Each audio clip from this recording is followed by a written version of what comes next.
കോഴിക്കോട് വെള്ളന്നൂർ സങ്കേതത്തിലെ പാടശേഖരമാണിത്. ഒറ്റനോട്ടത്തിൽ കണ്ടാൽ ഒരു സാധാരണ നെൽവയൽ. നടുന്നതും വിളവെടുക്കുന്നതുമെല്ലാം സാധാരണ നെൽകൃഷി പോലെ തന്നെ.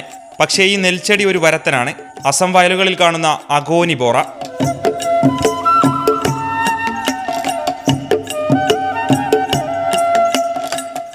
അപൂർവ ഇനം നെൽവിത്തായ അഗോനി ബോറയെ ആസാമിൽ നിന്നും എത്തിച്ച് കാർഷിക വൃത്തിയിൽ വേറിട്ട ചുവടുവെപ്പ് നടത്തിയിരിക്കുകയാണ് കോഴിക്കോട് വെള്ളന്നൂർ സ്വദേശിയായ സുനിൽകുമാർ.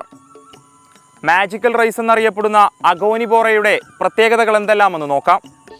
അസമിലെ ആദിവാസി വിഭാഗം ഉപയോഗിക്കുന്ന നെല്ലാണിത്. ബന്ധുവായ പട്ടാളക്കാരൻ വഴിയാണ് അവിടെ നിന്നും കോഴിക്കോടിന്റെ മണ്ണിലേക്ക് സുനിൽകുമാർ നെൽവിത്തെത്തിച്ചത്. കൊയ്തെടുക്കുന്ന നെല്ല് കുത്തി അരിയാക്കി സൂക്ഷിക്കാം. എന്നാൽ സാധാരണ അരി വേവിക്കുന്നത് പോലെ വേവിക്കേണ്ട ആവശ്യമില്ല. ഈ മാജിക്കൽ അരിയെടുത്ത് വെറുതെ പച്ചവെള്ളത്തിലിട്ടാൽ മതി. ചോറ് റെഡി.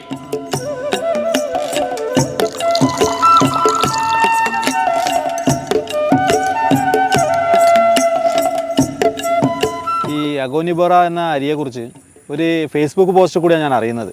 ഇതിൽ വേവിക്കാതെ നമുക്ക് ഭക്ഷണത്തിന് ഉപയോഗിക്കാം. ഇത് വിത്തിട്ട് ഏകദേശം നമ്മൾ വിളവെടുക്കുമ്പോഴേ 140 ദിവസത്തെ മൂപ്പാണ് ഇതിന്. ഇത് നാട്ടിയായിട്ട് നടുകയാണ് ഏറ്റവും ഗുണകരം. കണ്ടക്ട് ബാഗ് എടുത്ത് നമ്മൾ റേക്കോ എടുത്ത് ഇറങ്ങിക്കഴിഞ്ഞാൽ ആ ജോലി തന്നെയാണ് എൻ്റെ ശ്രദ്ധ. അതുപോലെ കൃഷിയിലെ ഇറങ്ങിയാൽ കൃഷിയിൽ തന്നെയായിരിക്കും, കുടുംബത്തോടൊപ്പം കുടുംബം.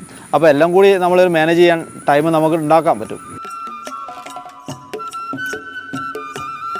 മലയാളികളുടെ സ്വന്തം പുത്തരിച്ചോറിനോളം പോന്ന സ്വാദും രുചിയും തന്നെയാണ് അങ്ങ് ആസാമിൽ നിന്നുമെത്തിയ അഗോനി ബോറയ്ക്കും.